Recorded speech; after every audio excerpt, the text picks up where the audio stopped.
হচ্ছে।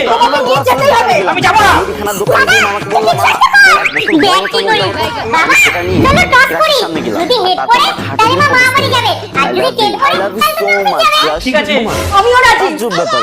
তখন থেকে ও রেগে মেগে ফায়ার। ও কি করলো? ও আমার হাতে সেই চমকের বোতল না,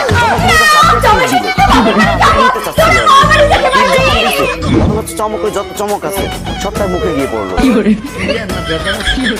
আর আমাকে দাঁড় করে এই মুখে একটা থাপ্পড়, এই মুখে একটা থাপ্পড় দিল। এবারও মেয়ে পড়াতে ব্যর্থ হলো তোমাদের টিকটক সেলিব্রিটি পারভেজ ভাই। মা আমার কাছে টাকা আছে বাবা তোমাকে নিজে যাবে না মা বাড়ি নিয়ে যাবে এই আইডিয়া ভিডিও করা শেষ করে আর একটা প্রপোজ করতে যাও।